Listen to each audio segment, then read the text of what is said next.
Hello and welcome back to Football Manager once again. We have now made it to the Watford game. Unfortunately, Kelvan is suspended, which is not great, I'll admit. Ildrim still out with the fractured skull, but we are on the back of a 4-0 win over Lazio. Now, I believe I've made the changes to the team that are required. Yeah, I have, good. So, we've got Turgeman back in goal. We've got Erdogan, Yola, Tuanzeli and Augusto at the back, with Doyle and Tuchman Thomas in the midfield, with Jovanovski, Barkley and Nestorov in the attacking midfield roles, with Alvaro up front, hopefully going to end his poor goal scoring record. Jovanovski and Thomas will probably come off around at the 70th minute for Hadji and NATO respectively, and more than likely it'll be Alvaro coming off for Louis Barry as the third and final substitution. But as you can see, we're very dominant against Watford. 5 wins, only 1 defeat and 1 draw, which is very good. They have a few players out.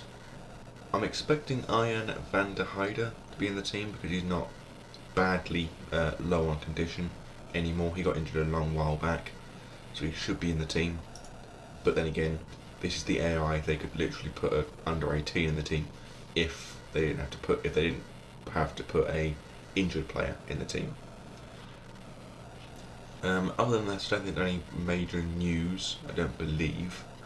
So we can get straight into the match against Watford and hopefully get another win on the bounce and continue our unbeaten run, which has been going since we played, I believe, Feyenoord a while back. So it's a long unbeaten streak. But we go into this game knowing that a win could see us rise to just outside the Champions League spots. Oh, hang on.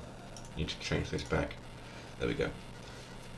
So, as you can see, a win could actually see us rise to 5th if Tottenham were to lose today, which would be useful, of course, because it would mean we're only a point behind Chelsea. They do have a game in hand, I'll admit, but we have a point behind Chelsea, which puts pressure on them to hopefully try and secure their position. And still, Arsenal and Man City have yet to break into the top 6 this season. Watford now with the ball, plays it to the edge of our box, now to Wilmot, back to Dukara, gets a cross away to Brumati, who gets a shot but saved by the Argentinian Turgeman, who has actually made a full Argentinian appearance, which is obviously brilliant to see, to show that we have developed him very successfully in his time at the club, and it's actually proved that we are doing very well with our young players. As well as that, I believe Yola also made his first Brazilian appearance, and I think so did Doyle for England, but I could be wrong. I know he was called up, but whether he actually made an appearance or not, I'm not too sure. I'm going to be assertive and say that I'm far from pleased with what I've just seen, and I'm going to send them out for the second half. I know that we have Jovanovski on a 6.3. He is coming off. That's going to guarantee we're not going to keep him on the field longer than we need to, of course. Doyle with a corner kick, get the ball back from Yola, but it's a penalty? A penalty, okay. Fair enough, I don't know what happened, if I'm honest with you, but we've been given a penalty, and we've scored the penalty. Tommy Doyle getting, I believe, his third of the season. Must have been NATO, who's on 5 for the season. But very well done for Doyle. Good goal for him. And I think we'll give it another 10 minutes before we bring off Jovanovski, because hopefully with that goal it will rejuvenate the side, it'll get some blood pumping, some adrenaline going, they'll start playing better. Then again, this is Football Manager. They could literally now concede 5 goals in the space of 10 minutes. I don't know. This is how things work in this game. I don't know. Jovanovski with a good interception there though. Now forward to Alvaro. Alvaro tackled by Denny and now ball to Jovanovski, who very nearly just proving me right that he is playing better. Watford now the throw-in. Wöber throws it forward to no idea. He's that Arsenal youngster who I've got no chance of pronouncing his last name. And Erdogan with a poor tackle, but thankfully the shot was blocked by the defence behind him. But they still continue their attack, and thankfully their header was grasped out of the air by Pablo Turgeman. Brilliant to see. And surprisingly, despite the fact we've actually been holding our own in terms of attacking going forward, the only players that have actually got poor ratings are Thomas and the attacking midfield. Oh, and Augusto. Which does make me worry that perhaps this attacking side isn't actually great going forward. And I know what substitutes I'm going to be making. I'm going to make them all now.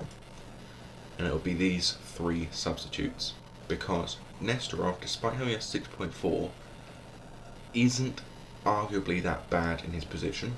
Alarov's not coming off, he's doing fairly well. Hasn't scored, I'll admit, but he's doing well enough to stay on the field. But Jovanovski's come off because of his condition, as does Thomas, and Barkley is just not really playing well enough to continue to merit his position in the first team, at least on the field still.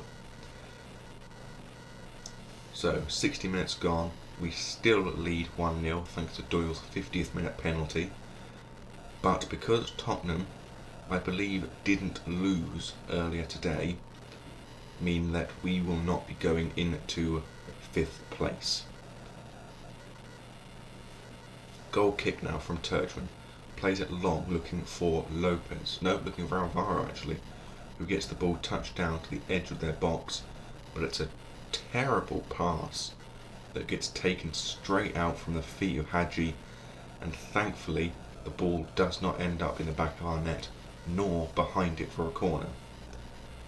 And after 75 minutes, we still cling to our 1-goal lead.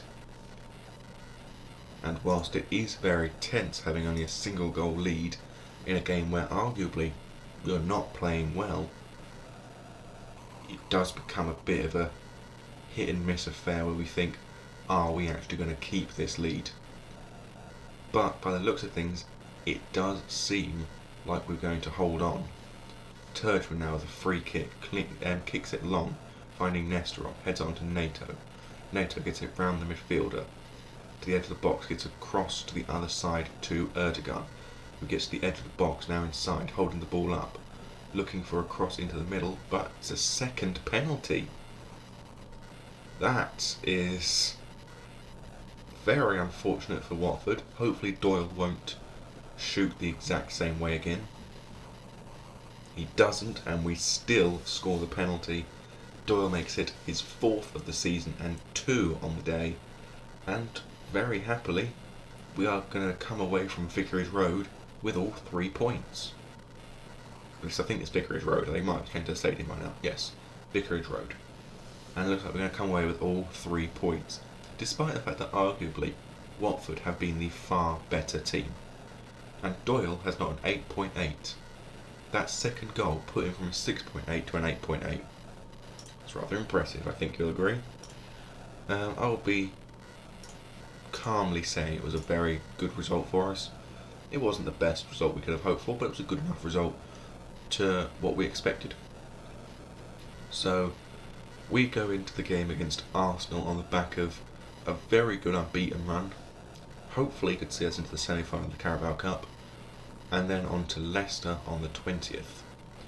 I have no idea when the Champions League draw is, mind you, so apologies for that. Dennis Tintor with a 2-0 win over Doncaster, and of course Adam Lee scoring one of the goals. It's just his trademark now. Rearguard action provides memorable Lions victory. I wouldn't say rearguard action, more like poor finishing on Mourinho's party. Harvey White, I believe, is the player that I put up for transfer list. Yes, I did, because he's not going to be here next season. At least I don't want him to be next season, because arguably he's not good enough. So I'm going to try and sell him to Kilmarnock to see if he can bolster their force for next season. So both of my lone players got the assists for the 2 goals. Gillingham's Jack Kelly did lose 4-1 to Coventry, rather unfortunate. But Kester John did win with Colville against Braintree. Exeter did draw with Charlton. Yeovil drawing with Dagenham and Redbridge. Hang on a moment. Charlton are in League 2. That is a drop. Trevor Chalobah. Thought so.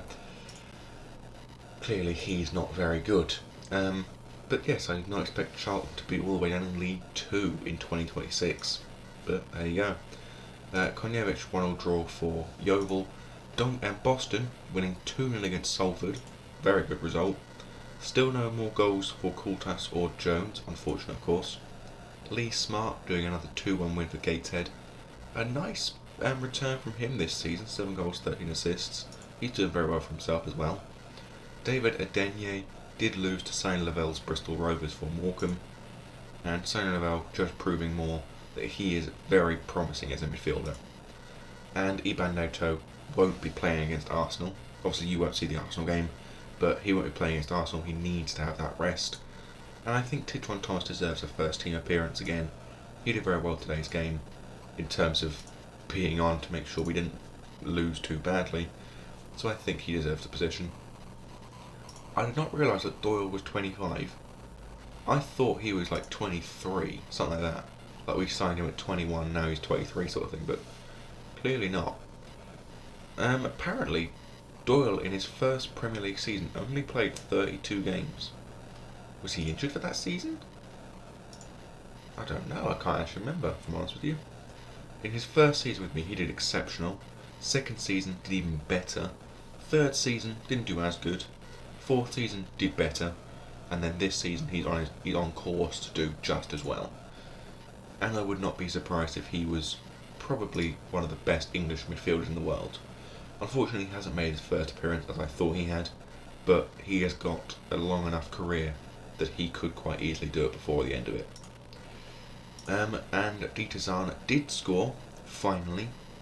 It's been, I think, 2 months since he last scored a goal, so that's got to help his confidence in the Portuguese league. And Tondela, a team that were widely tipped for relegation 2 years in a row now, are secure in their mid-table position. So the next game you will be seeing will be the Champions League first knockout round, as well as Leicester City, and then you'll also see the second leg of the first knockout round and Bournemouth. So it will be a full month before you see another fixture, and then you'll get 2 fairly close together, but I'm not expecting to get very far in this Champions League, so it might be it. Oh no, I was wrong. We lost to Manchester United, so it's 1, 2, 3, 4, 5, 6 games now on the trot without defeat, which is fairly good, especially as we play teams like Real Madrid, so there are better teams to lose against, I must say. But prior to the loss to Manchester United, we had a 2, 3, 4, 5, 6, 7, 8, 9, I believe that's an 11 game unbeaten run. 2, 5, 6, 7, 8, 9, 10, 11, yeah, an 11 game unbeaten run, so again, rather impressive. So, as I say every episode, I bid thee adieu, goodbye.